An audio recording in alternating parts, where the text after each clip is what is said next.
नमस्कार दोस्तों, स्वागत है आप सभी का वाईफाई स्टडी में। मैं मानवीन प्रताप सिंह आप लोग के लेके आ गया हूं आज का द हिंदू एनालिसिस। तो चलिए दोस्तों शुरू करते हैं। सबसे पहले देखिए दोस्तों, आज कितनी अच्छी इमेज मैं आप लोगों के लिए लेके आया हूं, उसके बाद देखिए जरूर उस पर गौर फरमाइएगा। देखिए दोस्तों, आइसबर्ग जो होता है समुद्र के अंदर, हम उसको दूर से देखते हैं बड़ा प्यारा लगता है कि बहुत सुंदर है, लेकिन हमें पता है कि उसके अंदर कितनी गहरी नींव होती है, कितना गहरा आइसबर्ग जितना ऊपर होता है उतना ही नीचे होता है, और उसकी जो धरातल पे जो बेस होती है उसी की वजह से समुद्र में वो टिका होता है। दोस्तों, सक्सेस भी सिर्फ इसी तरीके की होती है। दूर से देखने में बड़ी अच्छी लगती है कि सामने वाला बंदा सक्सेसफुल है, देखो कितना बड़ा नाम है, कितना आगे निकल चुका है, लेकिन उसके पीछे जो उसने दोस्तों खोया है, उसके पीछे जो उसने नींव तैयार करी है, वो हम लोग नहीं देखते हैं। उसने देखिए कितनी बार फेलियर सहा होगा, उसने कितना सेक्रीफाइस किया होगा, कितनी डिसअपॉइंटमेंट दिखाई होगी, कितनी परसिस्टेंस की यहाँ पे अपनी योगदान दी होगी, साथ ही साथ उसके अंदर उसने कितनी हार्डवर्क करा होगा, कितनी सारी गुड हैबिट्स होगी, कितना सारा डेडिकेशन दिखाया होगा। तो दोस्तों, ये सब मिला के तब एक नींव तैयार होती है, और उसके बाद जाके आपको सक्सेस मिलती है। तो ये चीज ध्यान रखना दोस्तों, सक्सेस रातों रात नहीं आती है, उसके लिए पूरी मेहनत करनी पड़ती है और इसी तरीके से नींव तैयार करनी पड़ती है। होप दोस्तों आपके बात समझ में आई होगी। अगर आपको इमेज अच्छी लगी तो इसके स्क्रीनशॉट लेके अपने मोबाइल में सेव कर लेना, और जब भी आपको कभी भी डिसअपॉइंटमेंट होने लगे तो इस इमेज को देखना, आपको अच्छा फील होगा। इसके अलावा दोस्तों, आज की जो न्यूज़पेपर में उसमें कार्टून आया था, और ये अब आप लोगों का काम है कि आपको ये दोनों पर्सनैलिटीज गेस करनी है। कमेंट बॉक्स में मुझे बताना है कि ये दोनों कौन है। आज का दोस्तों हमारा जो स्कीम रहेगा वो रोज की तरह रहेगा, एडिटोरियल डिस्कशन जो हम देखते हैं, उसके बाद न्यूज एनालिसिस प्रीलिम्स और मेंस के पर्सपेक्टिव से डेली एमसीक्यू और आंसर राइटिंग की जो प्रैक्टिस करते हैं। इसके अलावा दोस्तों, आप लोगों को वॉइस की काफी दिक्कतें होती थी इतने दिनों से, तो आज हमने हमारी रिकॉर्डिंग की जो मशीन है वो चेंज कर दी है, तो आई होप आज वो दिक्कत ना आई हो। इसके अलावा दोस्तों, वीडियो अच्छी लगी हो तो लाइक करिएगा, नहीं अच्छी लगी हो तो डिसलाइक करिएगा, साथ में कमेंट करके जरूर बताइएगा कि डिसलाइक क्यों किया है। ज्यादा से ज्यादा लोगों तक इसको शेयर करिए। आगे बढ़ते हैं दोस्तों हमारे आज के डिस्कशन की तरफ। दोस्तों, आज का जो पहला एडिटोरियल है डिफिकल्ट पोल पाकिस्तान इलेक्शन के ऊपर है, हमारे लिए इंपॉर्टेंट नहीं है, डिस्कस नहीं करेंगे। इसके बाद देखिए दोस्तों, जो अगला एडिटोरियल है changing the order of battle. दोस्तों, ये जो पर्टिकुलर एडिटोरियल है, देखिए दो टाइप की डिप्लोमेसी होती है। ट्रेडिशनल डिप्लोमेसी जो पहले चली आती थी, और आज की डेट में दोस्तों समिट डिप्लोमेसी करके टर्म सामने आई है। ये देखो समिट डिप्लोमेसी दोस्तों, वो जैसे कि आप मान लीजिए कि नरेंद्र मोदी जी बाहर कंट्रीज में जाते हैं, अलग अलग समिट करते हैं, तो यहाँ पे इन दोनों के बीच में डिफरेंस बताया गया है। इसके अलावा इन्होंने ये बताया कि जो आज की डेट में जो यूएस हो गया, चाइना हो गया, रशिया हो गया, इंडिया हो गया, तो सबकी क्या क्या अपनी रणनीति है रिगार्डिंग समिट डिप्लोमेसी, और इससे क्या क्या उनको बेनिफिट हो रहा है। इसके बाद देखिए दोस्तों, जो हमारा अगला एडिटोरियल है वो स्टाइमुलस मूड। देखिए जीएसटी में जो अभी स्लैब को संख्याओं को कम कर दिया गया है, गवर्नमेंट ने इलेक्शन, आप इसके पीछे एक बड़ा रीजन मान सकते हो कि 2019 के जो इलेक्शन है वो आने वाले, इसके चलते हुए जीएसटी में काफी ज्यादा बदलाव किए गए हैं। जो बहुत सारे सामान जो आपके 28% के स्लैब में थे, 18% के स्लैब में थे, उसे घटा के कम में लिया गया है। तो ये यहाँ पे गवर्नमेंट ने जो हरकत करी है, जो उनका एक एक्शन है, उसके लिए यहाँ पे एडिटोरियल लिखा हुआ है, उसको रीजन फाइंड करने की राइटर ने कोशिश करी है। इसके अलावा दोस्तों, जो अगला एडिटोरियल है the art of writing a judgment, ये हमारे लिए इंपॉर्टेंट नहीं है। इसके अंदर पर्टिकुलरली दोस्तों जो राइटर है वो बताना चाहती है कि हमारी जो सोसाइटी है, इसके अंदर देखिए जजेस जो हैं, काफी सारे जजेस अच्छे जजमेंट लिखते हैं, लेकिन बहुत सारे जजेस में अभी भी जरूरत है, काफी ज्यादा नीचे लेवल पे जो हमारी कोर्ट्स हैं वहां पे रिफॉर्म की आवश्यकता है। तो इसके लिए पर्टिकुलरली एक इंस्टीट्यूशन बनना चाहिए। जब आपको ट्रेनिंग दी जाती है, जब आप जुडिशरी क्रैक कर देते हैं, जुडिशरी का एग्जाम क्रैक कर देते हैं, तो उसके बाद एक इंस्टीट्यूशन बनना चाहिए जिसका बेसिकली काम होगा कि लोगों को जजमेंट लिखना सिखाए एवं इसमें थोड़ा सा इनके अंदर ग्रो करे। तो ये यहाँ पे इस एडिटोरियल के अंदर था, हमारे लिए इंपॉर्टेंट नहीं, इसको डिस्कस नहीं करेंगे। इसके बाद देखिए दोस्तों, जो हमारा अगला एडिटोरियल रहेगा वो होगा बीफ्रेंडिंग द नेबर। यहाँ पे देखिए दोस्तों, इंडिया और भूटान के जो टाइज आपस में जुड़े हैं, और इंडिया और भूटान की जो एक अलग टाइप की रिलेशनशिप है, आखिर में वो क्यों है, इस एडिटोरियल के अंदर हमें जानने की कोशिश करेंगे। यहाँ पे दोस्तों आ जाते हैं द इसराइल टर्न। तो ये हमने देखिए दोस्तों, जो वहां पे नेशन स्टेट करके जो एक्ट आया है, इसके बारे में हम डिटेल में डिस्कस कर चुके हैं, सेम चीज रिपीट हुई है, वापस से डिस्कस नहीं करेंगे। नीचे दोस्तों आ जाते हैं, तो ये हमारे लिए इंपॉर्टेंट नहीं है। यहाँ पे दोस्तों साइंस एंड टेक्नोलॉजी के अंदर आपका ये एक नया टर्म यहाँ पे आया है, मिनी क्लाउड बर्स्ट। दोस्तों पर्टिकुलरली बारिश की एक लिमिट है, उसके ऊपर अगर वो लिमिट क्रॉस हो जाती है, तो यहाँ पर टर्म इजाद किया है हमारे साइंटिस्ट ने, मिनी क्लाउड बर्स्ट। तो यहाँ पे उसके बारे में तो थोड़ा डिटेल में इसको देख लेंगे, जिससे कि ये एग्जाम में आने के लिए काफी इंपॉर्टेंट क्वेश्चन है। मैं फिर से कह रहा हूँ, प्रीलिम्स में आने के लिए क्वेश्चन इंपॉर्टेंट है, मुझे जहां तक लग रहा है कि एमसीक्यू में आपसे पूछा जा सकता है, तो इसको इंपॉर्टेंटली नोट्स में अपने मेंशन कर लीजिएगा। बढ़ते हैं दोस्तों आगे, अब करते हैं डिस्कस डिटेल में हमारे आज के ट्यूटोरियल्स। इसके अलावा दोस्तों अगर आप लोगों को स्पीड की दिक्कत होती है, जो कि आप में से बहुत लोग कह रहे हैं कि सर, कोई बोलता है कि सर आप तेज बोलते हैं, कोई कहता है सर आप बहुत धीरे बोलते हैं, तो इसलिए YouTube में एक फंक्शन आता है जिसमें आप लोग स्पीड को बढ़ा सकते हैं, घटा सकते हैं। तो आप लोग अपने अकॉर्डिंग स्पीड बढ़ा लीजिए। अगर आपको तेज सुनना है तो उसको स्पीड फास्ट कर लीजिए, अगर आपको स्लो सुनना है तो आप स्पीड स्लो कर लीजिए। आते हैं दोस्तों अब हमारे ट्यूटोरियल की तरफ, stimulus mode on GST rate cuts. तो दोस्तों यहाँ पे देखिए इलेक्शन पास में आ गए हैं, तो जो हमारी गवर्नमेंट है, बीजेपी जो गवर्नमेंट है, इन्होंने काफी सारे बड़े बदलाव किए हैं। एक रीजन इसके पीछे यही हो सकता है जो अचानक से जीएसटी के पीछे इतना बड़ा बदलाव लाए। और एक दूसरा रीजन दोस्तों यहाँ पे ये भी है कि जीएसटी से काफी ज्यादा रेवेन्यू इकट्ठा भी कर चुके हैं, तो अब इनको लग रहा है कि चलिए थोड़ा सा कम कर देंगे तो कोई दिक्कत भी नहीं होगी। तो गवर्नमेंट का यहाँ पे अपना नजरिया है इसके ऊपर, और इलेक्शन तो अपने आप में ऑफकोर्स एक रीजन है। अब यहाँ पे देखिए दोस्तों करीबन 85 गुड्स के आसपास को यहाँ पे रिडक्शन कर दिया गया है। जितना उन पे जीएसटी लगता था उससे उसको कम कर दिया गया है। वहीं पे देखिए दोस्तों अगर आप देखें टेलीविजन सेट जो आपका हो गया, वॉशिंग मशीन हो गया, रेफ्रिजरेटर हो गया, ये सब जितने भी इस टाइप के प्रोडक्ट हैं पहले 28% के स्लैब में आते थे, लेकिन इसको 18% में कर दिया गया है। वहीं दोस्तों फिर आप देखेंगे तो इन्वायरमेंटली फ्रेंडली जो फ्यूल सेल व्हीकल्स हैं उसको 28% से घटा के 12% पे लिया गया है। तो ये सब देखिए जो काफी बड़े बदलाव यहाँ पे किए गए हैं, पर्टिकुलरली जीएसटी के जो आपके अंदर स्लैब से जो अलग अलग बने हुए हैं। आप सभी को पता होगा स्लैब का मतलब क्या होता है, आई थिंक सभी लोग जानते होंगे, जिनको नहीं पता उनके लिए बता देता हूँ। जैसे पर्टिकुलरली दोस्तों किसी सामान को 5% टैक्स लगेगा, किसी पे 15% 18% लगेगा, किसी पे आपका 28% लगेगा, किसी पे आपका दोस्तों 12% लगेगा। तो ये फिक्स आपके स्लैब है, इसके अंदर सारे इन्होंने सामान डाल रखे हैं। जैसे कि ब्रश मंजन, मैं एक एग्जांपल दे रहा हूँ, मुझे एग्जैक्ट नहीं पता है, पर मान लो कि यहाँ पे ब्रश मंजन को 5% दे दिया, मोबाइल को 8% दे दिया, किसी को 12% दे दिया, कार को दे दिया 28%। तो ये सब इन्होंने देखिए अलग अलग स्लैब कर दिए थे और इसके हिसाब से पर्टिकुलर आपके यहाँ पे टैक्स लगने वाले थे।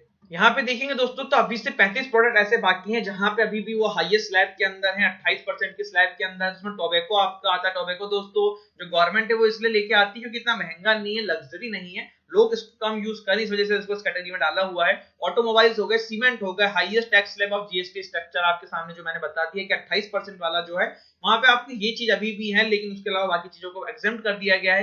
यहाँ पे देखिए दोस्तों जो राखीज होती है, जो अपनी महिलाएं अपने भाइयों को बांधती हैं, बहनें अपने भाइयों को बांधती हैं, अगर उसमें कोई भी स्टोन नहीं लगा हुआ, जैसे चांदी, कोई भी स्टोन, पत्थर या फिर कुछ भी ऐसा, उसके बिना अगर राखी आप खरीदोगे या सैनिटरी नैपकिन, देखिए जल्दी इस पे आया है तो 12% जीएसटी यहाँ पे लगेगा। लेकिन सैनिटरी नैपकिन पे तो दोस्तों आ रहा है कि जीएसटी अभी हटने वाला है, तो ये यहाँ पे देखिए थोड़े से इसमें कुछ बदलाव है। और यहाँ पे आप देखोगे दोस्तों जो ये सब है इन सब पे से टैक्स एग्जेम्प्ट कर दिया गया है। तो राखी और सैनिटरी नैपकिन पे दोस्तों जो 12% का पहले टैक्स लगता था, जीएसटी लगता था, टैक्स टर्म यहाँ पे गलत होगा दोस्तों, हमें जीएसटी टर्म यूज करना होगा। 12% का जो जीएसटी लगता था वो हटा दिया गया है। ये एक बहुत ही बड़ा बदलाव किया है गवर्नमेंट ने। सैनिटरी नैपकिन अभी जल्दी में न्यूज में था, तो ये इंपॉर्टेंट भी हो सकता है आपके लिए। सबसे इंपॉर्टेंट ये दोस्तों आपको यहाँ पे याद रखनी की कौन सी नंबर की मीटिंग में जीएसटी काउंसिल की डिसीजन लिया गया है। तो जीएसटी काउंसिल की 28th मीटिंग के अंदर दोस्तों डिसीजन आया है, तो ये चीज आपको यहाँ पे पता होनी चाहिए। इसके अलावा दोस्तों अगर आप देखेंगे तो काफी सारे दूसरे प्रोडक्ट्स भी यहाँ पे लोअर टैक्स स्लैब के अंदर डाले गए हैं। जैसे कि आप ले लो कारपेट, हैंडीक्राफ्ट, जो छोटे मोटे इक्विपमेंट्स लोग घर पे बनाते हैं या बेचने के लिए बनाते हैं, जैसे कारपेट हो गया, हैंडीक्राफ्ट हो गया। कारपेट मतलब चटाई दोस्तों जो नीचे बिछाने की होती है, हैंडीक्राफ्ट मतलब हाथ से बनाया हुआ सामान। फिर देखिए यहाँ पे राइटर भी यही बात बोलते हैं जो मैंने आपसे बोली थी कि इलेक्शन पास में आ रहे हैं, तो कोशिश यहाँ पे यही है कि वोटर्स को खुश किया जाए, उनको अपनी तरफ मिलाया जाए। इसके बाद देखिए दोस्तों किसी भी गवर्नमेंट के लिए रेवेन्यू बहुत जरूरी होता है। तो यहाँ पे राइटर का कहना है कि कुछ दिन बाद गवर्नमेंट को पता पड़ेगा कि जीएसटी जो उन्होंने कम कर दिया है उससे उनके रेवेन्यू में कितनी कमी आई है। लेकिन साथ ही साथ यहाँ पे ये बात तो है ही कि ऑलरेडी बहुत ज्यादा रेवेन्यू इकट्ठा कर चुकी है गवर्नमेंट जीएसटी से, तो अब यहाँ पे थोड़ा सोच समझ के कदम उठाया होगा कि थोड़ा कम भी आएगा इलेक्शन तक, तो कोई दिक्कत की बात नहीं होगी। इसके अलावा देखिए दो मेन कंसर्न यहाँ पे बता रही है राइटर। पहला तो देखिए दोस्तों ये कि बहुत ही जुलाई 27 से इसको लागू कर दिया जाएगा। अब जिसने पहले सामान खरीद रखा होगा, जिसने महंगे टैक्स पे खरीद रखा होगा और अब उसको आगे मार्केट में ये चीज बेचनी होगी, तो उसका तो यहाँ पे नुकसान हो जाएगा, इतने दिन में सारे सामान बिकेंगे नहीं। इसके अलावा देखिए एक और जो यहाँ पे बताया गया है कि जो मेंबर ऑफ काउंसिल है उसने फंक्शनिंग पे क्वेश्चन करने की जगह question its functioning and allege that not all the changes and rate cuts are were placed on the agenda. तो ये यहाँ पे देखिए इसके सामने जो सेकंड आपके सामने कुछ हुआ आया है, पर मेन देखिए दोस्तों दिक्कत यहाँ पे है वो पहली वाली है कि अगर आपने सामान खरीद लिया है, ऑलरेडी लोगों ने काफी सारे पैसे इन्वेस्ट कर रखे हैं, अब इतने कम समय में उस चीज को कैसे संभालेंगे। इसके अलावा दोस्तों एक जो बड़ी दिक्कत और आती है, जो स्टेट आपकी गवर्नमेंट है और जो सेंट्रल गवर्नमेंट है, आप सभी को पता है कि जीएसटी में दोनों में डिवाइड होते हैं पैसे कुछ कुछ सामानों के बीच में। अगर वो सामान ट्रांसफर होता है, मतलब जैसे जो भी टैक्स लगते हैं, तो मोस्ट ऑफ द टाइम आपके सेंट्रल गवर्नमेंट और स्टेट गवर्नमेंट में डिवाइड होते हैं। तो यहाँ पे देखिए क्या होता है, कभी कभी इसमें आपस में डिस्प्यूट हो जाता है कि किसको कितना शेयर मिलने वाला है। जो कि वो फिक्स होता है, लेकिन कभी कभी स्टेट गवर्नमेंट को इस पे मतलब आपत्ति हो जाती है, कभी कभी सेंट्रल गवर्नमेंट को आपत्ति हो जाती है। तो ये यहाँ पे इसके बीच में काफी मतलब यहाँ पर राइटर का मानना है, लिखना है कि जो डिस्ट्रस्ट है सेंट्रल गवर्नमेंट और स्टेट गवर्नमेंट के बीच में, ये नहीं रहना चाहिए, वरना इससे काफी सारी दिक्कतें आगे सामना करना पड़ सकता है। एक और रीजन देखो दोस्तों ये होता है कि देखिए उत्तर प्रदेश हो गया और आपका सेंट्रल गवर्नमेंट हो गई, तो दोनों बीजेपी गवर्नमेंट है, कोई दिक्कत नहीं होनी है। पर वहीं पे ऐसा कोई प्रदेश जहां पे बीजेपी गवर्नमेंट नहीं है, वहां पे अगर बीजेपी कोई भी कदम उठाएगी तो सामने वाली जो पार्टी होगी कहीं ना कहीं उसको लगेगा कि हाँ ये कुछ गलत कर रहे हैं, सही कर रहे होंगे तो भी लगेगा कुछ गलत कर रहे हैं। तो ये यहाँ पे इसके पीछे एक बड़ा रीजन है और ये चीज बीच में नहीं आनी चाहिए, ये सब ऐसा नहीं होना चाहिए, ऐसा राइटर ने बोला है। इसके बाद देखिए दोस्तों आ जाते हैं हमारे सेकंड एडिटोरियल की तरफ, changing the order of battle, लिखा है एम के नारायण जी ने। दोस्तों सबसे पहले तो देखिए जब एडिटोरियल स्टार्ट होगा तो आपको यहाँ पे समिट डिप्लोमेसी और ट्रेडिशनल डिप्लोमेसी दो टर्म के बारे में डिस्कशन स्टार्ट होगा। तो पहले तो हमें पता होना चाहिए समिट डिप्लोमेसी ट्रेडिशनल डिप्लोमेसी को हम डिफाइन कैसे कर सकते हैं, आखिर में ये होती क्या है। तो दोस्तों ट्रेडिशनल डिप्लोमेसी आप मान लो कि आज से 10-15 साल पहले की बात मान लो कि जब छोटे प्रदेश जो थे, छोटे कंट्रीज जो थे, वो कभी कुछ योगदान नहीं देते थे, सिर्फ यूएन कुछ बोलेगा तो आप लोग उसके बात को फॉलो करेंगे, नाटो कुछ बोलेगा तो आप उसकी बात को फॉलो करेंगे, फिर जैसे भी इस टाइप की सार्क कुछ बोलेगा तो इसको आप फॉलो करेंगे। लेकिन जो कंट्री टू कंट्री आपस में जो रिलेशन होते थे वो चीज चलती नहीं थी, उतनी हिम्मत ही नहीं होती थी, ना उतना कोई सोचता था। लेकिन अब धीरे धीरे देखो कल्चर दोस्तों जो आ रहा है समिट डिप्लोमेसी का आ रहा है, हर कंट्री आपस में समिट डिप्लोमेसी करती है, आपस में जाके मिलती है, तो ये आपका समिट डिप्लोमेसी है। अब इसी के ऊपर दोस्तों जो राइटर है उन्होंने यहाँ पे 4-5 स्टेट मतलब कंट्रीज को, देखिए स्टेट्स भी बोल सकते हैं कंट्रीज को, स्टेट्स का मतलब सिर्फ आपका राज्य नहीं होता है, स्टेट्स का मतलब पर्टिकुलर एरिया, एक पर्टिकुलर इंडिपेंडेंट एरिया। अगर आप स्टेट्स का पूरे वर्ल्ड वाइड मीनिंग देखेंगे तो इसलिए मैं स्टेट टर्म यहाँ पे यूज कर रहा था। तो देखिए यहाँ पे जितनी भी कंट्रीज है दोस्तों आज के डेट में इन्होंने समिट डिप्लोमेसी को फॉलो करना स्टार्ट कर दिया है। और इस एडिटोरियल के अंदर दोस्तों यहाँ पे काफी सारे एग्जांपल दिए हैं एम के नारायण जी ने कि ये पर्टिकुलर कंट्री की समिट डिप्लोमेसी कैसी है, क्या इनका बिहेवियर है, डिप्लोमेटिक रिलेशन किस टाइप से मेंटेन करते हैं ये फॉरेन कंट्रीज के साथ। तो अब इसको थोड़ा डिटेल में देखना शुरू करते हैं। तो देखिए डोनाल्ड ट्रंप से स्टार्ट करते हैं, यूएस से स्टार्ट करते हैं, जो थोड़े पॉजिटिव एस्पेक्ट लेके स्टार्ट करते हैं। देखिए नॉर्थ कोरिया के साथ इन्होंने समिट आपकी जो डिप्लोमेसी दिखाई, वहां पे मीटिंग करी, तो ये एक वर्ल्ड वाइड बड़ी अच्छी चीज है। इन्होंने पुतिन जी के साथ करी, ये भी बहुत अच्छी चीज है। लेकिन देखिए डोनाल्ड ट्रंप इंडिपेंडेंट है, आप सभी को पता है, जब से आए हैं सब कुछ अपने मन से कर रहे हैं, ट्रेडिशनल डिप्लोमेसी तो बिल्कुल फॉलो करते नहीं, जो भी इनके कंट्री में चला आ रहा था उसके बिल्कुल अगेंस्ट में जा रहे हैं, सब कुछ अपनी मर्जी से किया है। तो यहाँ पे डोनाल्ड ट्रंप के बारे में देखिए सीधी सी बात दोस्तों ये कि इनके साथ ये कि मैं जहां पे खड़ा होता हूं वहीं से दुनिया शुरू होती है। यहाँ पे देखिए काफी सारी बातें इनके अगेंस्ट में है और इनका जो भी मानना है कि देखिए किसी वर्ल्ड के बारे में सोचते नहीं है। अब आप यहाँ पे देखिए एग्जांपल ले लीजिए, ईरान वाला मैटर ले लीजिए, जब ईरान से इन्होंने बिना किसी जैसे 5 कंट्री P5+1 नेशन की मीटिंग थी, P5+1 नेशन की यहाँ पे एग्रीमेंट था ईरान के साथ। अगर आपको यहाँ से कोई भी करना था तो आपको बाकी कंट्रीज से बातचीत करनी चाहिए थी, बट इन्होंने वहां पे बिल्कुल अपना एक तरफा डिसीजन दिया और बाहर आ गए, बिल्कुल छोड़ दिया। और फिर उसके बाद पूरे वर्ल्ड को कंपेल कर रहे हैं कि ईरान से आप सैंक्शन लगाइए, उनसे तेल खरीदना बंद कर दीजिए। तो ये यहाँ पे आप इनका अप्रोच देख सकते हैं। इसके अलावा आप नाटो में देख सकते हैं दोस्तों, तो नाटो से काफी ज्यादा लड़ाई करके आ गए। कनाडा से इन्होंने, कनाडा के जो हेड हैं, कनाडा कंट्री के जो हेड हैं कैमरोन जी, उनके अगेंस्ट में इन्होंने काफी ज्यादा स्टेटमेंट दे दी है। अभी जल्द में जब हेल्सिंकी में रशिया के प्रेसिडेंट जी से मिले हैं, पुतिन जी से मिले हैं, तब इन्होंने स्टेटमेंट दे दी है कि नाटो की मीटिंग से काफी ज्यादा अच्छी है। तो मतलब बिल्कुल अलग चले जा रहे हैं, बिल्कुल अलग इनका रवैया है, इनके रवैया को कोई नहीं समझ पाया है। अब आ जाते हैं दोस्तों पुतिन जी के ऊपर। दोस्तों एक नाम है बोरिस येल्सिन, आप में से बहुत लोगों ने सुना होगा, जिन्होंने नहीं सुना उनको आज समझा देता हूं मैं आखिर में कौन है। तो दोस्तों 1992 के आसपास, 1991 एग्जैक्टली, 1991 से 1999 तक दोस्तों ये प्रेसिडेंट रहे थे रशिया के।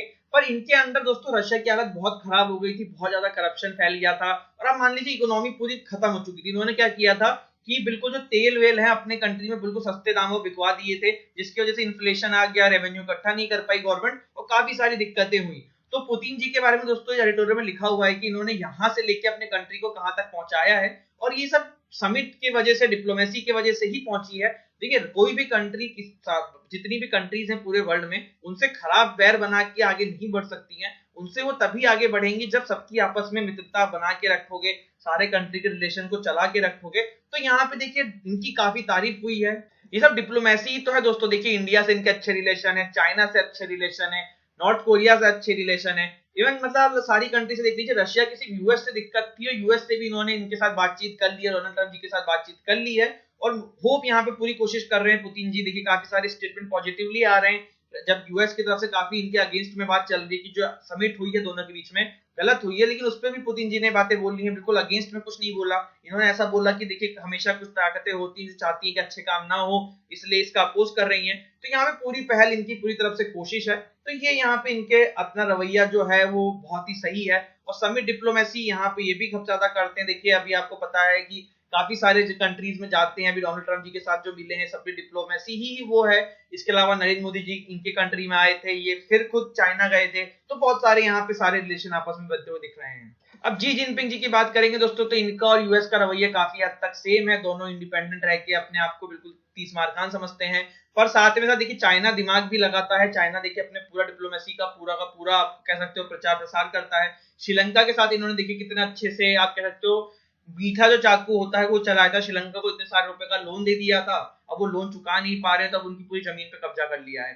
तो अब यहाँ पे देखिए इनके जो अपने तरीके होते हैं वो अपना अलग होता है, लेकिन डिप्लोमेसी के मामले में आपका जो चाइना है ये भी काफी आगे है। अब आ जाते हैं दोस्तों हमारे इंडिया की तरफ। तो इंडिया में देखिए जवाहरलाल नेहरू जी से आप स्टार्ट करेंगे, तो जवाहरलाल नेहरू जी ने दोस्तों पूरे वर्ल्ड में काफी ज्यादा अच्छे टाइज बनाने की कोशिश करी थी, बस चाइना के साथ ये रिलेशन नहीं बना पाए थे। तो 25 साल के बाद राजीव गांधी जी ने चाइना का मामला फाइनली खत्म किया था। और इस पे देखिए कुछ दिन पहले एडिटोरियल भी आया था, मुझे उनका नाम याद नहीं आ रहा, जो डिप्लोमेट की यहाँ पे तारीफ हुई थी। एक किताब अभी छपी थी जिसके अंदर उन डिप्लोमेट की तारीफ हुई थी कि उन्होंने चाइना में जाके ये चीज किया था राजीव गांधी की गवर्नमेंट के अंडर में। तो दोस्तों ये अब आपका काम है, कमेंट बॉक्स में मुझे कमेंट करके बताएंगे। कांग्रेस के वो लीडर है, उन्होंने किताब लिखी थी जिसके अंतर्गत उन्होंने राजीव गांधी को प्रेस किया था और कहा था कि ये पर्टिकुलर डिप्लोमेट थे, ये चाइना राजीव गांधी जी ने भेजे थे और उसके बाद रिलेशन सही हुए थे। तो ये बात तो सही है कि रिलेशन सही हुए थे और उनके राजीव गांधी की सत्ता में ही हुए थे, तो आपको उनका नाम बताना है। इसके अलावा दोस्तों अगर आप ये चीज ध्यान रखें तो राजीव गांधी जी ने कैसे वहां पे अपने हालात सुधारे थे। तो देखिए चाइना और इंडिया की जो बॉर्डर डिस्प्यूट है वो तो चलता रहता था, लेकिन पहले क्या होता था जैसे बॉर्डर डिस्प्यूट के चक्कर में हम लोग आपस में ट्रेड भी नहीं कर पाते थे।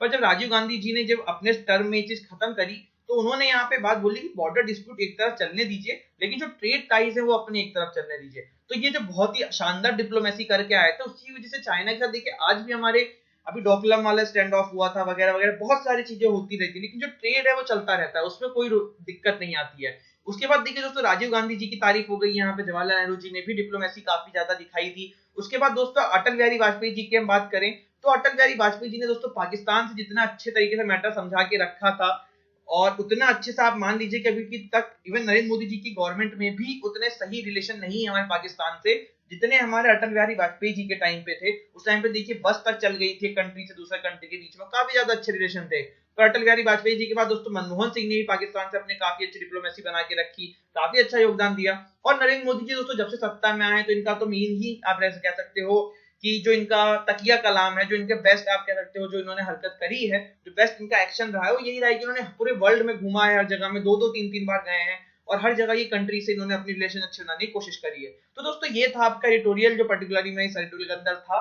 बेसिकली आपको देखिए बस समझाना चाह रहे थे कि हर कंट्री के अपने डिप्लोमेसी के तरीके क्या हैं और कौन किस तरीके से डिप्लोमेसी को फॉलो करता है। आगे बढ़ते दोस्तों हमारे अगले एडिटोरियल की तरफ, बी फ्रेंडिंग द नेबर। तो दोस्तों ये आपका इंडिया और भूटान के ऊपर पर्टिकुलर एडिटोरियल है। और जब हमारा देश दोस्तों आजाद हुआ था उसके बाद भूटान हमारे पास आया था और भूटान ने हमारे साथ रिलेशन बनाने को कहे थे अच्छे। देखिए इंडिया और भूटान दोस्तों आपको पता है अलग ही टाइप का यहाँ पे दोनों के बीच में रिलेशन है। आप भूटान जा सकते हैं बिना वीजा के, बिना पासपोर्ट के, काइंड ऑफ दोस्तों इंडिया नेपाल उसी प्रकार से इंडिया भूटान है। और भूटान देखो वर्ल्ड की सबसे पीसफुल कंट्री भी कहते हैं इसे, तो ये चीज आप ध्यान रखिएगा। पर नेपाल से भी हमारे इतने अच्छे रिलेशन नहीं जितना भूटान से है। तो ये यहाँ पे आप देखिए ये भूटान का ज्योग्राफिकल लोकेशन देखना चाहें तो यहाँ पे देख सकते हैं। पास से देखना चाहें दोस्तों तो सिक्किम ये रहा हमारा, और ये आपका आसाम हो गया और यहाँ पे भूटान है। और ये जो पर्टिकुलर दोस्तों आपको लाइन दिख रही है ना, यहाँ पे चाइना क्लेम करता है अपनी लाइन को, तो इसलिए इंडिया यहाँ पे अपनी मिलिट्री का भी कभी कभी सपोर्ट देता है। दोस्तों जो आपका डोकलाम अभी जो मामला हुआ था सभी को पता है, डोकलाम स्टैंड ऑफ का पर्टिकुलरली ये कुछ एरिया है यहाँ पे आपका वो था। और इस एरिया को इंडिया का चिकन नेक पॉइंट भी बोलते हैं। चिकन नेक पॉइंट का दोस्तों मतलब यहाँ पे ये है कि जैसे आपका मुर्गा होता है उसका गला काट दिया तो पूरा मुर्गा मर जाता है, उसी प्रकार अगर इस पार्ट से हमारे इंडिया को काट दिया जाए तो ये पूरा एरिया से हमारा कंट्रोल खत्म हो जाएगा। तो जो चाइना यहाँ पे चाहता था उसकी कोशिश यहाँ पे थी दोस्तों कि यहाँ तक रोड बना दी जाए। देखिए यहाँ तक रोड बना रहे थे भूटान तक, भूटान के जो डोकलाम वाला जो ये पॉइंट है आपका, इससे होता क्या दोस्तों ये रोड बन जाती तो कभी भी मिलिट्री की जो लड़ाई होती तो वो यहाँ तक सामान लाते अपना और इसको आराम से यहाँ से काट देते और ये वाला पूरा पोर्शन फिर हमारे कंट्रोल से बाहर हो जाता। तो इसीलिए इंडिया ने दोस्तों फिर वो पूरा अपना स्टैंड ऑफ लिया था और पूरा भूटान के सपोर्ट में उतरे थे कि यहाँ पे रोड नहीं बनेगी। तो रीजन ये था, देखिए सारे यहाँ पे जो रिलेशन होते हैं ना वो इसी तरीके से चलते हैं। पर थैंक्स टू राजीव गांधी जी और उनके टाइम पे जो डिप्लोमेसी हुई थी, तो चाइना से देखिए जो बॉर्डर के मामले चलते रहते थे। पाकिस्तान इंडिया का एग्जांपल ले लो, तो पाकिस्तान इंडिया में दोस्तों अगर लड़ाई हो जाती है तो आप देखिए क्रिकेट मैच तक बंद हो जाते हैं। तो ट्रेड की तो बात आप छोड़ दीजिए, पर इंडिया और चाइना के साथ ये चीज नहीं है और बहुत दिनों से मैटर चल रहा है। तो ये अभी पीछे हमारे एडिटोरियल देखा था तो उसी की वजह से। लेकिन अब आ जाते हैं हमारे पर्टिकुलर एडिटोरियल के ऊपर, जहां पे हमने बीफ ट्रेडिंग द नेबर की यहाँ पे चर्चा करते हैं। दोस्तों 1949 में दार्जिलिंग में हुआ था ट्रीटी ऑफ फ्रेंडशिप, जो हमारे और भूटान के बीच में हुई थी। पर हम लोगों को देखिए सभी को पता था कि चलिए हाँ भूटान इंडिया के अच्छे रिलेशन है, लेकिन ये चीज नहीं पता थी लोगों को कि आखिर में ट्रीटी आई कैसे है। और हमें नहीं मतलब दोस्तों हिस्टोरिकल जितने भी हिस्टोरियन है उन्हें भी ये चीज नहीं पता थी, इतिहासकारों को भी ये चीज नहीं पता थी। इसके पीछे रीजन था कि कुछ भी इसके रिगार्डिंग डाटा था नहीं। लेकिन पिछले साल की बात है दोस्तों, अशिताशी चोंजमो दोरजी जो है, तो अब यहाँ पे क्वेश्चन है कि अशिताशी चोडोम दोरजी जो है ये कौन है। दोस्तों दोरजी फैमिली एक बहुत ही पावरफुल पॉलिटिकल फैमिली है भूटान की, पहले रह चुकी है। और इनके जो पिताजी हैं गोगजिम सोनम थाइपो दोरजी, तो यहाँ पे जैसे गोगजिम का दोस्तों जो मतलब है ये भूटानी लैंग्वेज में लिखा हुआ है, चीफ मिनिस्टर वहां के थे, ये वहां के काफी बड़े पॉलिटिशियन थे। और वहां के राजा के अंडर क्या मान लो, इस राजा के पास सबसे बड़े जो हेड थे वो यही थे। उनकी जो उपाधि वहां पे बोलते हैं ना गोगजिम बोलते हैं। तो इनका बहुत बड़ा योगदान रहा था सोनम टोपगोई जी का इंडिया और आपका भूटान के बीच में रिलेशन क्रिएट करने में। तो इनकी जो डॉटर थी इन्होंने काफी सारे पेपर्स लिख रखे थे। तो इनकी बहन का दोस्तों आप नाम देख सकते हैं अशी केसांग चोंदो जी, इन्होंने वो डाटा सबके सामने रखा था। और उसके बाद ये चीजें सामने आई थी कि हाँ ये जो ट्रीटी आई आखिर में आई कैसे। तो यहाँ पे देखिए दोस्तों आफ्टर जब इंडिपेंडेंस हुआ इंडिया का, तो भूटान ऐसी पहली कंट्री थी जो सबसे पहले इंडिया के पास आया था और उसने कहा था कि हम आपके साथ एलाई बनना चाहते हैं, नेचुरल एलाई बनना चाहते हैं और स्ट्रॉन्ग डेवलपमेंट है। देखिए रीजन ये था, भूटान दोस्तों अगर आप मैप में देखोगे तो काफी ज्यादा फंसा हुआ है हर तरफ से, इंडिया से तो घिरा हुआ है, आप देख लो। तो अब इंडिया से बैर लेके जाते कहाँ, उधर चाइना है। तो भूटान को भी पता था कहीं ना कहीं हमें लोगों से मिलकर रहना पड़ेगा, इंडिया हमारे लिए बहुत जरूरी है और हम बहुत छोटी कंट्री कंपेयर टू इंडिया, तो हमें इंडिया का साथ मिल रहेगा तो हम सेफ रहेंगे। अब यहाँ पे देखिए दोस्तों एक और टर्म यूज हुई है ड्रग गायल्पो। तो ये दोस्तों वहां के जो किंग है उसको बोलते हैं, उसकी उपाधि है वहां की लैंग्वेज में इसको वो बोला जाता है। तो जो वहां के उस टाइम के किंग थे चिंगमे वेंगचंग जी, इन्होंने अपने सबसे मतलब ट्रस्टफुल बंदे को इंडिया में ट्राइज करने के लिए भेजा, जो थे सोनम टाइपगोई जी। 15 अप्रैल के आसपास इन्होंने भेजा था। और उस टाइम पे दोस्तों जो मेनन जी, केपीएस मेनन जी का आपने नाम सुना होगा, काफी बड़े सीनियर डिप्लोमेट रह चुके हैं और फॉरेन सेक्रेटरी ऑफ इंडिया तो थे ही उस टाइम के ये। तो first foreign secretary of India थे, ये चीज आप ध्यान रखिएगा। तो जब ये first foreign secretary of India थे, इन्होंने दोस्तों 16 अप्रैल को शपथ ली थी अपने पहले सेक्रेटरी ऑफ इंडिया बनने की और 19 अप्रैल को भूटान के डेलीगेशन हमारे इंडिया में आए थे इस ट्रीटी को करने के लिए। इसके बाद देखिए दोस्तों आगे बढ़ते हैं हमारे अगले पेज की तरफ। देखिए the day after Bhutani delegation जब इंडिया में आए थे तो प्राइम मिनिस्टर ने मतलब जवाहरलाल नेहरू उस टाइम पे जो हमारे थे उनसे मिले और फिर मीटिंग जो आपकी थी वो 1 आवर के आसपास चली थी। उसके बाद इन्होंने देखिए डिनर पे भी उनको अगले दिन मिलाया था। यहाँ पे कोई इस पे खास बात नहीं हुई थी। फिर जब दोस्तों डिनर में बात हुई तो नेहरू जी ने तुरंत मना कर दिया कि हम आपके इंटरनल अफेयर्स में उनके मतलब इंटरफेयर नहीं कर सकते। फिर उसके जस्ट बाद इन्होंने देखिए 2 ऑफर उनके सामने रख दिए, कॉन्ट्राडिक्ट कर दिया इन्होंने अपने पहले के स्टेटमेंट को। और इन्होंने 2 अनएक्सपेक्टेड ऑप्शन रखे जो भूटान के लिए अनएक्सपेक्टेड थे, ऐसा उनकी जो बेटी है उन्होंने अपने नोट्स में लिखा है कि देखिए पहला इन्होंने रखा कि भूटान को इंडिया में मिला दो और आप एक ऑटोनोमस स्टेट की दर्जा जैसे है आप ऐसा जी सकते हो। सेम टू सेम देखिए जम्मू कश्मीर वाला हाल हो जाता अगर ये चीज यहाँ पे हो जाती तो डिसीजन तो मतलब मैं ये नहीं कह रहा कि नेहरू जी का डिसीजन खराब था, लेकिन यहाँ पे फिर वही एक चीज होती है जैसे आज जम्मू कश्मीर हम झेल रहे हैं ऐसे भूटान का केस भी हो जाता। इसके अलावा फिर देखो दोस्तों अगर आप सेकंड ऑफर जो यहाँ पे इन्होंने रखा था वो ये रखा था कि आप इंडिया के साथ अलायंस कर लो और अपने डिफेंस और कम्युनिकेशन का सारा मैटर आप हमें दे दो, वो हम संभालेंगे। एक्सटर्नल रिलेशन, डिफेंस, कम्युनिकेशन ये हम संभालेंगे। तो इंटरनली देखा जाए तो ये भी फिर वही हो जाता कि इंडिया का कंट्रोल हो जाता पूरा का पूरा भूटान के ऊपर। पर देखिए इन्हीं समय मैटर काफी गर्मा गर्म हो गया था और फिर इसको फाइनली भूटान ने मना कर दिया था कि हमें ये सब एक्सेप्ट नहीं करना है और उन्होंने छोड़ दिया था। मतलब आप कह सकते हो nearly Bhutan delegation nearly left without an agreement, कोई एग्रीमेंट नहीं हुआ उसके बिना ही वो लौट रहे थे। इसके बाद देखिए दोस्तों काफी दिन आपस में वार्तालाप चलती रही। फिर 8 अगस्त 1949 को डेट याद रखिएगा आप लोग एग्जाम की दृष्टि से भी इंपॉर्टेंट है। भूटान और इंडिया ने फाइनली ट्रीटी साइन कर ली, perpetual peace and friendship at the government house in Darjeeling. यहाँ पे इन्होंने आपकी जो पर्टिकुलरली पूरा का पूरा ट्रीटी है साइन कर लिया। किसने किया तो गोंगजिम सोनम टाइपगोई जी जो मैंने आपको पहले बताया था, तोपगई दोरजी फैमिली दोस्तों याद रखिएगा बहुत ही बड़ी पॉलिटिकल फैमिली थी वहां की। इनके पिताजी भी काफी बड़े नाम थे, इनकी भी जो बेटी थी वो भी काफी बड़ी नाम थी और फिर पॉलिटिकल ऑफिसर जो हमारे सिक्किम के जो भी होंगे। इसके बाद देखिए जो वहां के किंग थे वेंगचुक जी और हमारे उस टाइम के जो प्रेसिडेंट थे सी राजगोपाल जारा जी, इन दोनों ने ट्रीटी को रेटिफाई कर दिया और उसके बाद इंडिया और भूटान के ऊपर ये चीज एप्लीकेबल हो गई और दोनों को सॉवरेन नेशन की तरह अलग अलग ट्रीट करते हुए ट्रीटी सामने आई। लेकिन दोस्तों ये तो चलिए ट्रीटी तो हो गई, लेकिन रिलेशन अभी भी हमारे उतने अच्छे नहीं हुए थे भूटान से जितने होने चाहिए थे। और 1958 में दोस्तों पहली बार नेहरू जी और इंदिरा गांधी जी गए थे वहां पे, ट्रिप पे आप बोल सकते हैं, घूमने गए थे। तो काफी अच्छे से इनका स्वागत हुआ, काफी ज्यादा इन्होंने एंजॉय किया। और इस पे देखिए काफी ज्यादा इस पे मतलब कह सकते हो, पढ़ेंगे इसके बारे में तो आपको पता पड़ेगा, काफी ज्यादा मतलब अलग अलग जगहों पे घूमे थे, याक की सवारी करी थी वगैरह वगैरह, जो भी चीज, तो ये सब काफी लुभा गई थी नेहरू जी को। नेहरू जी ने अपनी बात मतलब स्टेटमेंट्स में ऐसा कहा हुआ है कि मुझे बहुत ही अच्छा लगा भूटान का माहौल, काफी लोग मतलब वार्म है, काफी वार्म वेलकम हुआ हम लोगों का। तो इन सब के चलते हुए देखिए उन्होंने काफी जो रिलेशन है धीरे धीरे सुधरने लगे, और इंडिया और भूटान ने देखिए अपने डिफरेंसेस खत्म कर लिए। फिर यहाँ पे देखिए लास्ट में जो लिखती हैं राइटर लिखते हैं कि देखिए हर कंट्रीज के बीच में आपस में रिलेशन खराब और अच्छे बुरे तो चलते रहते हैं, लेकिन इन दी मैटर जो करता है बाद में कि रिड्यूस कर दो सारे डिफरेंसेस को, तो वो यहाँ पे सबसे बड़ी बात थी। और फिर उसके बावजूद देखिए सब चीज होने के बावजूद भी दोनों एक दूसरे की आज की डेट में रेस्पेक्ट करते हैं, एक दूसरे की इज्जत करते हैं, और साथ ही साथ सारे एक दूसरे को सपोर्ट करते हैं। तो ये बहुत ही अच्छी चीज है इंडिया और भूटान की रिलेशन की। और देखिए भूटान और इंडिया में सीरियसली अगर आप देखिए, मैं भूटान गया हुआ हूँ तो मुझे पर्टिकुलरली ऐसा लगा भी नहीं कि वहां पे इंडियंस को अलग ट्रीट करें, जबकि नेपाल में आपको तब भी बात फील में हो जाएगी। तो इंडिया और भूटान काफी अच्छा है, और भूटान को देखिए दोस्तों विश्व की सबसे पीसफुल कंट्री भी कहते हैं। बढ़ते हैं दोस्तों आगे, हमारा आज का जो अगला एडिटोरियल है, एडिटोरियल आप नहीं कह सकते, उसको आर्टिकल कह सकते हो, और पर्टिकुलरली जीएस पेपर 3 से आप इसे कनेक्ट कर सकते हो, साइंस और टेक्नोलॉजी का जो आपका पोर्शन है। तो यहाँ पे देखिए दोस्तों जो short spell of heavy showers करके एक टर्म आई है, और ये क्या है देखिए, जो Pune Indian institute of tropical metrology है, पहले तो आपको पता होना चाहिए कि ये आईआईटीएम के द्वारा फाउंड किया गया है, Pune Indian institute of tropical metrology.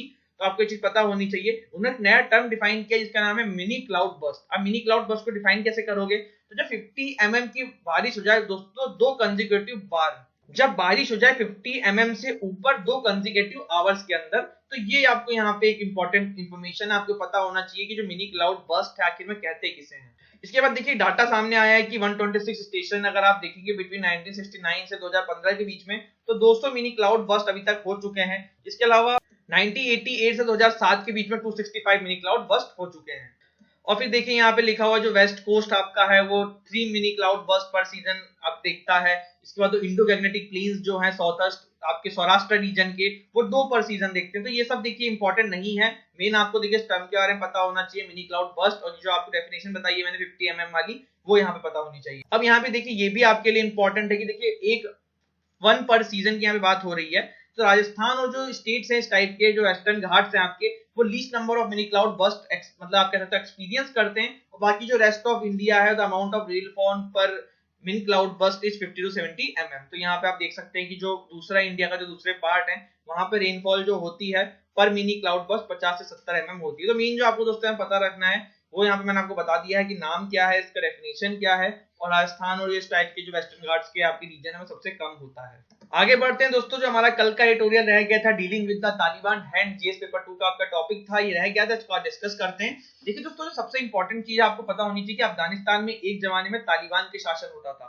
पर फिर जब यूएस में जब वर्ल्ड ट्रेड पे जब हमला हुआ, जब उनकी बिल्डिंग गिर गई, तो लादेन का ऐसा माना गया कि वो अफगानिस्तान में जाके छुपा हुआ है। तो उसकी वजह से यूएस ने जितना भी टेररिज्म के अगेंस्ट में एक वॉर छेड़ दिया था, और उन्होंने देखिए इन्वेजन कर दिया था अफगानिस्तान पे, और तालिबान को सत्ता से हटा के उन्होंने सत्ता परत कर दिया था। उसके बाद देखिए क्या था कि अगर वो तुरंत वहां से चले जाते तो वापस अफगानिस्तान इनके कंट्रोल में आ जाता। तालिबान के पास पावर तो थी। उसके बाद तालिबान देखो दोस्तों हिंसा के सहारे वापस सत्ता में आने की कोशिश में लगा हुआ है, लेकिन आ नहीं पा रहा है। पर अभी 2014 में दोस्तों हुआ ये कि देखिए नाटो जो है, नाटो की और यूएस की मिलिट्री वहां पे होती थी, पर नाटो ने अपनी सारी मिलिट्री को वहां से निकाल दिया है। अब चांसेस यहाँ पे ये है कि यूएस भी अपनी मिलिट्री को वहां पे खींच लेगा। अब देखिए यहाँ पे एक और दोस्तों डिफरेंस है दोनों चीज के बीच में। मैं पहले आपको देखिए पूरा बेसिक समझा देता हूँ, एडिटोरियल आपको ऐसे ही समझ में आ जाएगा कि क्या था जब आप पढ़ेंगे। तो देखिए जो यूएस है दोस्तों, पहले जो इसका यहाँ पे रोल होता था अफगानिस्तान में वो दूसरा होता था। पहले यूएस का काम होता था कि देखिए उन्हीं की जो सेना है, यूएस की सेना है, वो यहाँ पे तालिबानी सेना से, तालिबानी टेररिज्म से, इसके अलावा जो आईएसआईएस होते थे इन सबसे लड़ती थी, जितने भी टेररिस्ट होते थे उनसे लड़ती थी। पर आज की डेट में दोस्तों जो यूएस की जो सेना है वहां पे क्या कर रही है, वो अफगानिस्तान की फोर्स को ट्रेन कर रही है। सिर्फ ये इन्होंने अपना फंक्शन को लिमिट कर दिया है। अब इसके अलावा दोस्तों अगर आप देखेंगे तो जब 2014 में नाटो ने अपनी सारी सेना को वापस ले लिया, तब यूएस के पास ज्यादा ऑप्शन है नहीं। वो इतने पैसे ऑलरेडी अफगानिस्तान में लगा चुका है कि ज्यादा दिन और लंबा ऐसे करेगा, तो इनके प्रकार से आप कह सकते हो काफी नुकसानदायक इन्वेस्टमेंट हो जाएगा।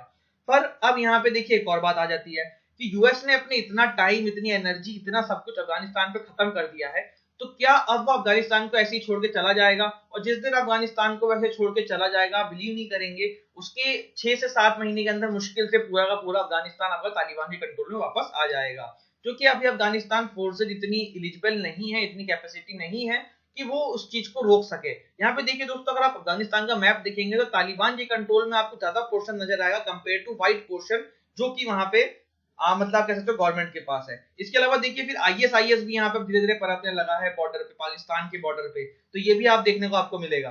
अब देखिए दोस्तों, डोनाल्ड ट्रंप की जो यहाँ पे तालिबान से डील करने की आपकी जो पॉलिसी थी यहाँ पे, उसके बारे में बात हो रही, तो पिछले साल आप सभी को याद होगा अगस्त मंथ में डोनाल्ड ट्रंप ने स्टेटमेंट दी थी और उन्होंने अपनी अफगानिस्तान से पॉलिसी को घोषित किया। तो उन्होंने कहा था कि आफ्टर स्टडी 8 से 9 महीने की स्टडी के बाद, समझने के बाद, मैं अपनी अफगानिस्तान पॉलिसी घोषित करता हूं। मैं अफगानिस्तान पॉलिसी समझ चुका हूं क्या करना है। उन्होंने ऐसा बोला था कि अफगानिस्तान के जो तालिबान है, तालिबान जो वहां पे फोर्सेस हैं, तालिबान जो टेररिज्म ऑर्गेनाइजेशन है, इनसे हम बिल्कुल वार्तालाप नहीं करेंगे, हम जैसे हैं वैसे ही रहेंगे और इनको वहां पे लड़ लगड़ा के सब करके भगा दिया जाएगा। इसके अलावा इन्होंने पाकिस्तान को भी दबोचा था कि पाकिस्तान वहां पे सपोर्ट कर रही है, इसी वजह से तालिबान पनप रहा है। तो पाकिस्तान सुधरने को, पाकिस्तान को हड़काया गया था, पर अब यहाँ पे सब कुछ उल्टा हो गया है। फिर उसके देखिए 6 महीने बाद डोनाल्ड ट्रंप ने फिर यही सब बात बोली थी, लेकिन अभी पिछले 1.5-2 महीने पहले की बात है, तब से डोनाल्ड ट्रंप का जो अप्रोच है अफगानिस्तान के लिए काफी चेंज हो गया है। अब तो देखिए यहाँ पे इवन वार्तालाप करने के लिए तैयार हो गए हैं तालिबान से। अब इनके बीच में देखिए 1-to-1 टॉक होने वाली है यूएस और तालिबान के बीच में। इसके अलावा दोस्तों अगर आप देखेंगे तो पाकिस्तान से इनका अप्रोच अच्छा हो चुका है। जब पहले इन्होंने दोस्तों अपनी पॉलिसी यहाँ पे जब घोषित करी थी अगस्त में, तो इसमें इंडिया को भी रोल दिया था कि इंडिया भी इसमें आएगी और फिर पाकिस्तान और अफगानिस्तान को समझाएंगे यूएस और इंडिया में लेके, और पूरा मामला खत्म करने की कोशिश करी जाएगी। लेकिन अब इंडिया को बिल्कुल साइडलाइन कर दिया गया है, पाकिस्तान को भी तारीफ करी जा रही है, पाकिस्तान से बहुत नरम तरीके से पेश आया जा रहा है यूएस के द्वारा, एज वेल एज आपकी जो अफगानिस्तान है वहां से वार्तालाप करने की भी सोची जा रही है। तो यहाँ पे देखिए जो पूरी पॉलिसी धीरे धीरे चेंज हो रही है यूएस की, इस पर्टिकुलर एडिटोरियल में यही सब चर्चा करी थी, जो मैंने आपको सारी चीजें यहाँ पे एक्सप्लेन कर दी है। मेन रीजन दोस्तों डोनाल्ड ट्रंप का यहाँ पे ये कि देखिए वो छोड़ने को तो छोड़ दें अफगानिस्तान, पूरी फोर्सेस को अपने निकाल लें, पर रीजन ये कि इतना सारा पैसा खर्च कर चुके हैं, इतनी सारी इज्जत यहाँ पे लग चुकी है। अब अगर ये वापस अफगानिस्तान तालिबान के हाथ में चला जाएगा और वही सब चीजें वापस होने लग जाएंगी, तो कोई मतलब नहीं रह जाएगा। इसके अलावा दोस्तों अगर आप देखोगे तो सबसे इंपॉर्टेंट चीज यहाँ पे ये है कि तालिबान से यहाँ पे चाह ये रहे हैं कि बातचीत करके उसे ऐसे पॉलिटिकल पार्टी घोषित करवा दें, या फिर मतलब उसको राइट दे दें जिससे कि जो हिंसा है वो रुक जाए। अब यहाँ पे दोस्तों इंडिया का यहाँ पे एक पर्सपेक्टिव सामने आता है कि हमारे लिए फायदा है कि नहीं है। अगर यूएस यहाँ से चला जाएगा तो हमारे लिए कितना फायदा है, हमारे लिए कितना नुकसान है। तो दोस्तों हमारे लिए नुकसान सबसे बड़ा ये है कि हमने बहुत ज्यादा इन्वेस्टमेंट कर दी है अफगानिस्तान में, हम काफी ज्यादा हेल्प कर चुके हैं उनकी, हम उनके अलग अलग प्रोजेक्ट्स के लिए फाइनेंस क्रिएट करते हैं, अलग अलग प्रोजेक्ट्स के लिए हम उनको फाइनेंस देते हैं। इवन जो अफगानिस्तान की दोस्तों पार्लियामेंट है वो भी इंडिया ने बनवाई है। तो ये यहाँ पे देखिए इंडिया का अप्रोच है कि इंडिया ने इतने सारे इन्वेस्टमेंट कर रखी है अफगानिस्तान के लिए, हमारे रिलेशन काफी अच्छे चल रहे हैं। पर यूएस जब वहां से निकल जाएगा तो तालिबान यहाँ पे पूरा हो जाएगा, और तालिबान से हमारी बिल्कुल वार्तालाप नहीं होती है। तो ये काफी सारे जो आप कह सकते हो डिप्लोमेट्स हैं बड़े बड़े, उनका ऐसा मानना है कि इंडिया को तालिबान से भी थोड़ी बहुत वार्तालाप अपनी चला के रखनी चाहिए। क्यों चला के रखनी चाहिए? देखिए दोस्तों, अभी कुछ दिन पहले आपको याद होगा, काफी साल पहले की बात है, जो हमारा एक जहाज यहाँ पे कैद कर लिया था टेररिस्ट ने, तो वो यहीं पे आके लैंड किया था, अफगानिस्तान में लैंड किया था। तो अगर उस टाइम पे तालिबान से आपकी थोड़ी सी बातचीत करते, हमारे थोड़े से भी डिप्लोमेटिक टाइज होते, तो वो मामला बहुत इजीली टैकल किया जा सकता था, लेकिन ऐसा कुछ था नहीं। तो अब यहाँ पे देखिए दोस्तों, तालिबान का इंटरेस्ट ये कि आप ये मान लो कि कल को पूरा आपका जो अफगानिस्तान है तालिबान कंट्रोल करने लग जाए। अभी जो देखिए पाकिस्तान से इनकी अच्छी बनती है, लेकिन जब पाकिस्तान यहाँ पे हो जाएगा, तालिबान यहाँ पे हो जाएगा, तो पाकिस्तान यहाँ पे कोशिश करेगा, जो बॉर्डर रिलेटेड इश्यूज हैं वो इनके बीच में भी हैं, तो तालिबान फिर यहाँ पाकिस्तान के अगेंस्ट में चला जाएगा। तो अगर तालिबान और इंडिया के दोस्तों, तब यहाँ पे आप देखिए दोस्तों, अगर तालिबान ये रहा, अफगानिस्तान आपका ये रहा, ये पाकिस्तान है, ये इंडिया है, तो अगर तालिबान और इंडिया अपने बातचीत रिलेशन अच्छे रखे, तो कल को जब पाकिस्तान और तालिबान की लड़ाई होगी तो इसका फायदा इंडिया को मिलेगा, और इंडिया तालिबान दोनों मिलकर पाकिस्तान को दबा सकते हैं और धमका सकते हैं, और इसको मतलब कह सकते हो बिल्कुल इसकी पावर को, इसकी टेररिज्म को खत्म करने में पूरी योगदान प्रदान कर सकते हैं। तो यहाँ पे काफी सारे लोगों का मानना है कि इंडिया को तालिबान से वार्तालाप करनी चाहिए। तो यहाँ पे देखिए जो पूरा एडिटोरियल था मैंने आपको समझा दिया, इसके अलावा एडिटोरियल में कुछ भी नहीं लिखा हुआ है। अब आप इसको अगर पढ़ना चाहें तो पढ़ सकते हैं, सेम टू सेम सब चीजें आप समझ में तुरंत आ जाएगा। काफी टफ लैंग्वेज थी, तो आपको तुरंत ये सब समझे बिना तो बिल्कुल समझ में आता ही नहीं। आगे बढ़ते हैं दोस्तों हमारे आज की न्यूज एनालिसिस की तरफ। सबसे पहली दोस्तों जो हमारी न्यूज है वो है Alwar fallout government panel to check cases of mob lynching. देखिए अभी दोस्तों अलवर में केस हुआ है जल्दी मॉब लिंचिंग का, तो उसी के ऊपर आपकी न्यूज है कि हाई लेवल कमेटी यहाँ पे बनाने की बात कर दी गई है। Union home secretary Rajiv Gauba हैं, और हेड जो कर रहे हैं वो राजीव गोबा जी कर रहे हैं। फिर इसके बाद देखिए दोस्तों, जो राजनाथ सिंह जो ग्रुप ऑफ मिनिस्टर है आपका, headed by union of home minister Rajnath Singh, जो होम मिनिस्टर है हमारे राजनाथ सिंह, उनको हेड कर रहे हैं। और ग्रुप ऑफ मिनिस्टर एक रिपोर्ट सौंपेंगे नरेंद्र मोदी जी को रिगार्डिंग दिस। तो दोस्तों अगर कॉन्स्टिट्यूशन को आप उठा के देखोगे तो आपको पता पड़ेगा कि जैसे स्टेट का मामला, राजस्थान का मामला है, तो इसमें सेंट्रल गवर्नमेंट इतना इंटरफेयर नहीं कर सकती है। पुलिस का मामला है, पब्लिक ऑर्डर का मामला है, तो यहाँ पे स्टेट सब्जेक्ट है। स्टेट गवर्नमेंट को यहाँ पे मोर रिस्पॉन्सिबल होना चाहिए, मोर जिम्मेदार उनको ठहराना चाहिए कंपेयर टू सेंट्रल गवर्नमेंट। और यहाँ पे देखिए अभी सभी को पता है कि सुप्रीम कोर्ट ने कुछ दिन पहले ही सेंट्रल गवर्नमेंट को डांटा था, फटकार लगाई थी, पार्लियामेंट से कहा था कि जल्द ही जल्द मॉब लिंचिंग पे एक लॉ बनाइए और मॉब लिंचिंग को एक डिफरेंट ऑफेंस की तरह ट्रीट करवाइए। इसके बाद देखिए दोस्तों, जो हमारी अगली न्यूज है वो है new rules to allow appeals on NRC, national registration of citizenship. दोस्तों मैंने आपको कल भी इस पे एक नियम बताया था कि इस पे राजनाथ सिंह ने ऐसा बोला है कि अगर किसी का नाम नहीं आता है 30 तारीख को, तो इसका मतलब ये नहीं है कि वो कुछ नहीं कर सकता है, वो अपील कर सकता है। और अपील कहां कर सकता है? तो फॉरेन ट्राइब्यूनल में कर सकता है, ठीक है। अब यहाँ पे दोस्तों क्वेश्चन ये आया कि फॉरेन ट्राइब्यूनल में अपील करने के अभी तक का जो राइट है इस एक्ट के थ्रू, फॉरेन ट्राइब्यूनल ऑर्डर 1964 के थ्रू, वो अभी तक सिर्फ स्टेट को और पुलिस को दिया हुआ है। तो यहाँ पे देखिए इसमें बदलाव किया जाएगा, इसमें चेंज लाया जाएगा, ये यहाँ पे आपकी न्यूज में था। इसके बाद देखिए दोस्तों, medical tourist flock to India. तो यहाँ पे देखिए जो न्यूज है कि बांग्लादेश और अफगानिस्तान से दोस्तों दो ऐसी सबसे ज्यादा कंट्रीज हैं जो मेडिकली यहाँ पे इंडिया में ट्रीटमेंट के लिए आते हैं, मेडिकल पर्पस के लिए आते हैं सबसे ज्यादा। तो टॉप कंट्रीज यहाँ पे जो है बांग्लादेश और अफगानिस्तान है अपना इलाज कराने के लिए। अगर कोई फॉरेन कंट्री से लोग हमारे इंडिया में आते हैं, सबसे ज्यादा बांग्लादेश और अफगानिस्तान से आते हैं। इसके बाद देखिए दोस्तों, PM in Africa immediate fall in trade. तो देखिए दोस्तों, हमारा जो अफ्रीका के साथ है काफी ज्यादा आप कह सकते हो जो ट्रेड है वो गिरता जा रहा है। वर्ल्ड इन्वेस्टमेंट रिपोर्ट फॉर 2018 जो आई थी, किसके द्वारा आई थी? तो United nation conference on trade and development के द्वारा आई थी। तो उसने ऐसा कहा था कि इंडिया का जो फॉरेन डायरेक्ट इन्वेस्टमेंट है इन अफ्रीका 2016-17 में 14 बिलियन डॉलर के आसपास था, जो कि 2011-12 में 16 बिलियन डॉलर था। तो अब देखिए 16 से 14 आ गया और कम आ गया। अब देखिए आपके सामने पूरा स्टैटिक्स है। अब यहाँ पे देख सकते हैं दोस्तों, जो इंपोर्ट है हमने किया है, पहले देखिए हम जो इंपोर्ट करते थे वो कुछ इस प्रकार करते थे, अब वो घट गया है और फिर बहुत ज्यादा घट चुका है। 36.62 2013-14 में करते थे, 2016-17 में आप देखोगे 28.84 पे आ गए। सेम फॉर आपके एक्सपोर्ट, 31.22 के आसपास एक्सपोर्ट करते थे, आप 23.12 करते हो। सेम अब दोस्तों नीचे आ जाओ तो एफडीआई आउटफ्लोज आप देखोगे तो चाइना और इंडिया का कंपैरिजन करो तो दोस्तों चाइना ने अपना ट्रेड अफ्रीका के साथ कितना ज्यादा बढ़ा लिया है और इंडिया ने कितना कम कर लिया है। तो उसी के बीच में दोस्तों ये न्यूज है कि नरेंद्र मोदी जी अभी अफ्रीका टूर पे गए हुए हैं, पर उसके साथ साथ ये सब दिक्कतें हैं तो इन सबको सॉर्ट आउट करने की कोशिश वहां पे करी जाएगी। बढ़ते हैं आगे दोस्तों हमारे अगली न्यूज की तरफ। US slams Iran nightmare regime. तो देखिए दोस्तों, ईरान के ऊपर यूएस जो अपना सैंक्शन लगा रहा है, उसने सभी कंट्रीज को दोस्तों एक डेडलाइन दे दी है नवंबर 4 कि जितना भी लोग इंपोर्ट करते हैं तेल यहाँ से ईरान से, उसे खत्म कर दे, उसे बिल्कुल जीरो पे ले आए। ईरान से कोई भी तेल इंपोर्ट नहीं करेगा, वरना यूएस उन कंट्रीज पे भी सैंक्शंस लगाएगी। इसके बाद देखिए दोस्तों, आते हैं हमारी न्यूज की तरफ, अगली न्यूज की तरफ। UK backs off anti caste discrimination legislation. तो यहाँ पे देखिए दोस्तों, ब्रिटिश गवर्नमेंट एक लेजिस्लेशन लेकर आने वाली है, एक लॉ लेके आने वाली है, इसका नाम है एंटी डिस्क्रिमिनेशन लेजिस्लेशन। तो यहाँ पे देखिए काफी सारे मतलब उन्होंने वो दिए थे, ग्राउंड दिए थे जिसका आप लोग डिस्क्रिमिनेट नहीं कर सकते हो। तो इसमें एक इन्होंने कास्ट भी दे दिया था, पर यहाँ पे देखिए दलित ऑर्गेनाइजेशन ने उन्होंने इसके अगेंस्ट में काफी ज्यादा बोला है और फिर जो कास्ट वाला जो टर्म है यहाँ से हटा लिया गया है और इसके अगेंस्ट में मतलब इसको अब यहाँ पे यूज नहीं किया जाएगा और इसको एंटी डिस्क्रिमिनेशन लेजिस्लेशन के अंदर नहीं डाला जाएगा। इसके बाद देखिए अगली न्यूज की तरफ आते हैं। Bank agree to resolve stress asset quickly. तो यहाँ पे देखिए दोस्तों, एक इंटर क्रेडिटर एग्रीमेंट होने की यहाँ पे बात हुई है और ये फ्रेम किया जाएगा।